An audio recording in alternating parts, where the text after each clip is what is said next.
Olá, você que nos acompanha, bem-vindo. Eu sou Jair Italiani e esse é o programa Papo Livre, que está no ar pela TV Indaiá, canal 26, e você também nos acompanha pela Rede Mundial de Computadores no www.tvindaiá.com.br. A nossa programação em tempo real está ali num quadrinho, ao lado você clica e amplia para o tamanho da sua tela. O meu entrevistado de hoje é o Nicolau da Costa Neto. Ele é médico, formado em Petrópolis, no Rio de Janeiro, paulista e paulistano, só que ele trabalha nos Estados Unidos há quase 30 anos em emergência. Nicolau, é um prazer recebê-lo aqui. O prazer é meu. Vamos falar um pouquinho dessa sua saga nos Estados Unidos. Como é que você foi parar lá? A história é longa, mas eu fiz medicina aqui, tinha uma visão de que seria uma fronteira. Primeiro, vivendo em São Paulo, a primeira fronteira foi fazer medicina no Rio, mudar de estado. A segunda fronteira seria, busquei não sei se era uma aventura. Uma alternativa mais audaciosa. Audaciosa, porque não sabia o que encontrar nos Estados Unidos. E felizmente as coisas deram certo, não foi fácil no começo. Lá você não chega, por exemplo, Portugal e Brasil, se você sai daqui com o seu diploma, você valida ele lá e começa a trabalhar e vice-versa. Nos Estados Unidos não funciona assim, você tem o seu diploma, mas você tem que fazer uma adaptação. O que você tem que fazer? Bom, primeiro você tem que ter o inglês, né? Tem uma prova de inglês que você tem que passar. Depois mudou o que eles chamam ICFMG, agora tem um outro nome. Eram duas provas diferentes. Uma chamava Flex, porque como os Estados Unidos são estados independentes, cada um tem a sua jurisdição e a sua forma de aceitar. Então, certos testes eram aceitos em alguns estados. Se eu queria ter oportunidade em todos, eu tinha que fazer os dois testes. Os testes são, não vou dizer que é como vestibular, são uma coisa que abrange toda a matéria da medicina, da parte básica, desde da bioquímica, da biofísica, e vai até o componente clínico. E claro que tem que ser uma prova difícil, e eu me preparei, né, e não foi fácil, tem que se dedicar. Ao mesmo tempo, lá trabalhei no que eu podia trabalhar, até conseguir... Você estudava e trabalhava para poder passar nessas duas provas. Tem gente que já faz, hoje em dia, tem acesso à informação, é muito mais tangível, né? Hoje em dia, do que era naquela época. Você ia, e não foi só eu conheci muitos outros... Tem vários brasileiros médicos lá? Eu conheci alguns, vou dizer que vários, mas também tem muito estrangeiro. Isso que eu falei, eu conheci muitos estrangeiros, pessoas de Filipinas, da Índia, chinês. Asiático, né? Coreano, chinês. O chinês é muito mais para pesquisa, eles não são bons, não vou dizer que não são bons, mas eles têm a parte...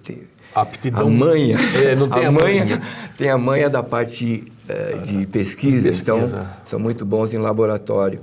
E teve várias coisas que me ajudaram no caminho, e vou dizer que tive a felicidade de, num ponto, achar um mentor que me ajudou, me orientou. E isso... Porque, deixa eu ver se eu também entendi. Pois não. Tem também essa questão vamos dizer assim, da distância, aquela coisa do preconceito, né? Nós somos inferiores. Somos do país subdesenvolvido, como eles chamam agora em desenvolvimento. Não, mas tem um outro nome que eles falam. Mas tem, porque eles acham superiores e eles consideram a melhor medicina do mundo. Então, você tem que provar para eles que você não é igual a eles, até é melhor, para dizer assim, por que eu quero você? Por que eles conseguem te dar, vamos falar do green card? Um green card para um cara que é excelente nadador, ou é um excelente jogador de futebol. Eles querem isso, eles querem trazer para para o país os melhores. que tiver de melhor. Não foi assim desde a Segunda Guerra Mundial, quando eles trouxeram cientistas alemães Para se tornar uma potência. Exatamente. A Rússia ficou com os foguetes. E eles com quem fez o foguete. Exatamente. Eles fizeram melhor. Lá eles fizeram engenharia reversa, que eles foram Desculpa falar uma coisa assim, mais ou menos. Mas é, né? Mas é. E existe, por você sentir, o racismo é uma coisa muito delicada, principalmente você ainda vê Sim, a coisa. Polícia, aquela coisa toda, é bem complicado. E na medicina, claro. E por quê? Porque eles não têm... como aqui também não tem, que eles tiveram que importar cubano, né? Lá também não tem médico suficiente para todos os lugares que... Então, eles têm interesse de dar um visto, assim, temporário para uma pessoa. E aí você prova, né? Se você provar que... Você é bom, fica. Aí eles se querem. Como foi a sua primeira impressão na hora que você chegou lá? Você falou até da situação, você falou, nossa, a gente operava no escuro. Bom, eu no começo eu queria fazer cirurgia e eu ficava com um grupo em Petrópolis e a gente passava a noite segurando os afastadores só para fechar a pele, né? Para ter a chance de pegar a mão. E tive contato com muitos cirurgiões bons. O Brasil não deve nada em termos de qualidade. Mas o que eu falei para você, né? A primeira vez que eu entrei no centro cirúrgico, porque um dos empregos que eu trabalhei foi de auxiliar de instrumentador, né? Porque era uma coisa que eu sabia bem e não teve problema. E quando eu entrei na primeira vez no sala cirúrgica, assim, putz grilo, a gente opera no escuro, né? Isso foi 30 anos atrás, eu não sei como é que... Eu imagino que a gente evoluiu. Como também te falei que São Paulo é diferenciado, né? A cidade de São Paulo é muito diferenciada.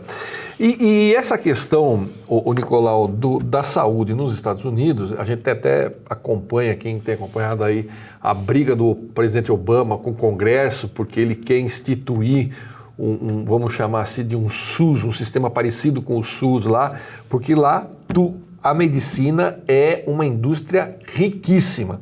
Como é que fica o sujeito que não tem o tal do seguro?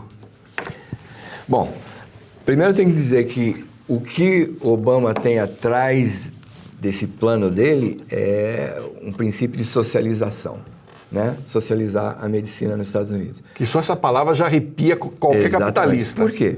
Porque a indústria médica, ou a indústria, não vou nem dizer indústria médica, a indústria farmacêutica e de saúde, de seguros médicos, é muito forte. Tem o que eles chamam de lobbies, né? São os lá em lobbies. Washington, que eles mandam e desmandam, é o dinheiro, né? Mas eles oferecem, com certeza, uma medicina de primeira qualidade, mas tudo custa caro. E o que está acontecendo nos Estados Unidos é que a população está ficando cada vez mais velha e isso custa muito ao Estado.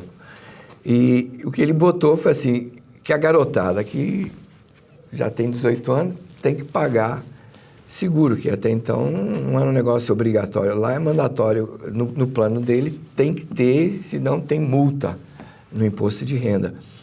Então, claro que teve uma oposição muito grande e eles querem determinar o que é o que não é. Já tem determinados órgãos que são do governo. Por exemplo, o Medicare, da pessoa que é 65 anos para cima, tem opções de tem plano A, plano B, um que tem complemento com um seguro privado e outro que não tem.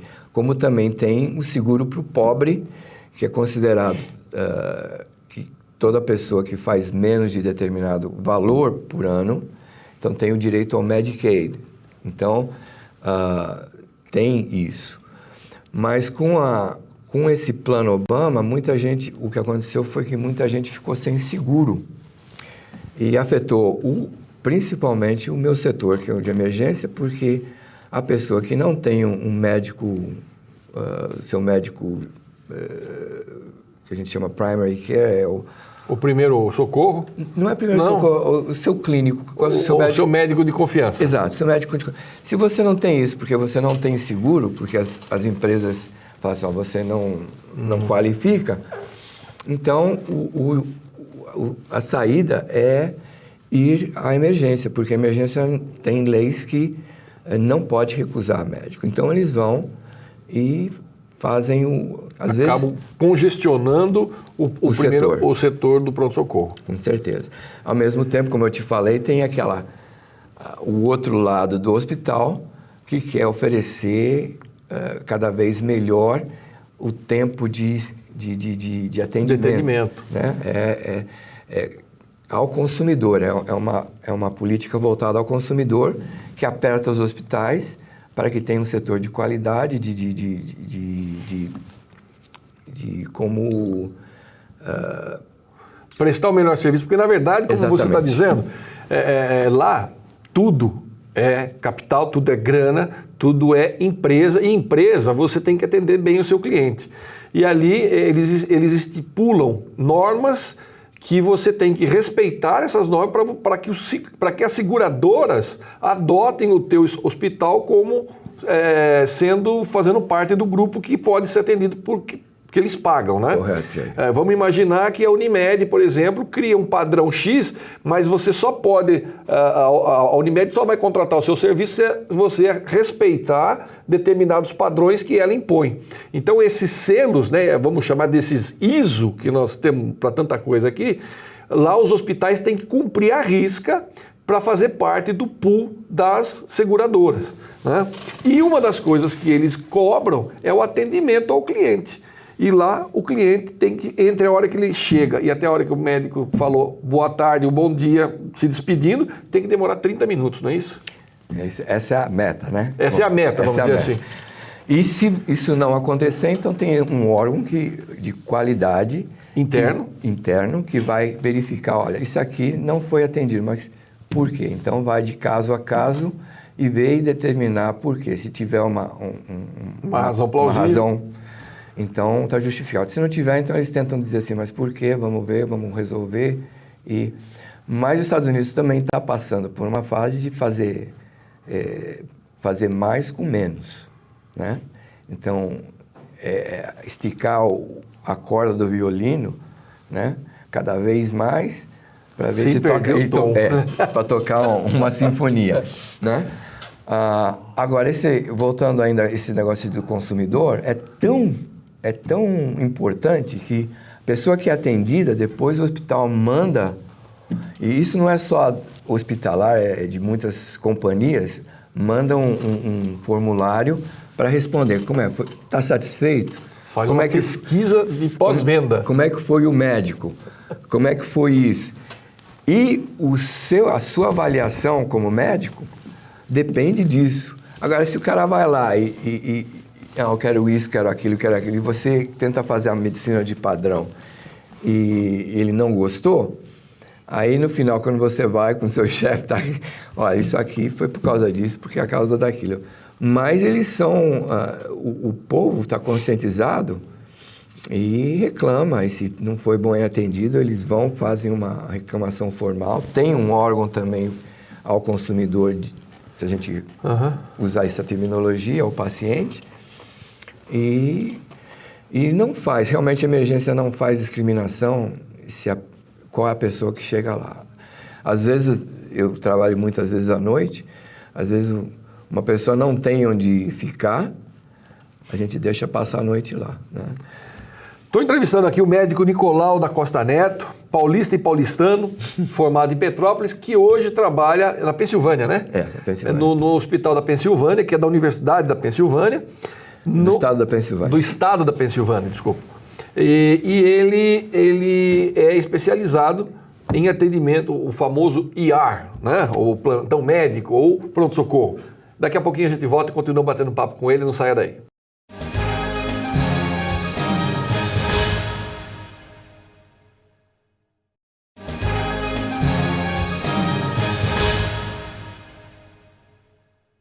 Estamos de volta com o nosso Papo Livre, aqui comigo o médico Nicolau da Costa Neto.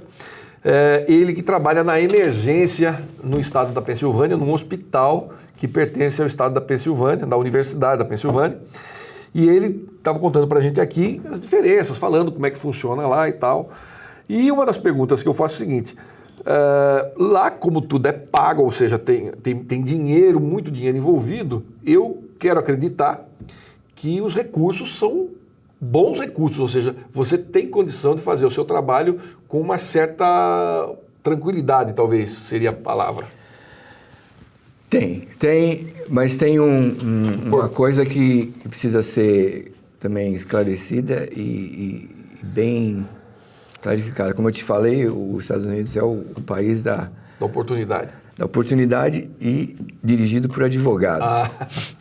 Por causa dessa accountability, que seria você tem que prestar contas. Prestar contas, muito bem. Prestar contas do que você faz. E muita gente também tira partido disso. Você também tem que fazer uma medicina quase que para se proteger. Então, se você tem uma tomografia a seu dispor e você não tem certeza a respeito de um diagnóstico, você usa. E às vezes existe um abuso, né? Eu como médico posso dizer, às vezes a gente tende a usar mais aquilo para precaução, porque se você, mesmo que seja bem pequena, se você perder deixou passar alguma coisa, que aí então, o que no final aumenta o custo da medicina, né? Eu também te falei que a idade do americano também, a longevidade está sendo maior e as consequências são grandes também, porque a gente vê muitas das pessoas idosas e as pessoas idosas têm tendências a acontecer mais problemas e às vezes as famílias têm uma expectativa que não é realista, né? Todo mundo chega a um ponto que também você faz uma vez, está certo, fazer as 2 vezes. Aí quando você começa a fazer a 3ª e a 4ª, é tempo de ver assim, não, nós temos que modificar a maneira. Mas com certeza você tem um arsenal terapeuta e diagnóstico muito grande, né? Claro que tem centros que têm melhores condições e os outros que vão ser... O papel deles é ter a consciência, olha, o que eu posso fazer aqui, o que agora passa da minha condição de saber e passar para a pessoa que tem a especialidade, que tem a maior condição de sobrevida ou de melhora de vida para aquele paciente. Você, no seu trabalho, por exemplo, quais são as coisas mais corriqueiras que tem passado lá? Você me falou que droga está sendo uma coisa complicada. Muito.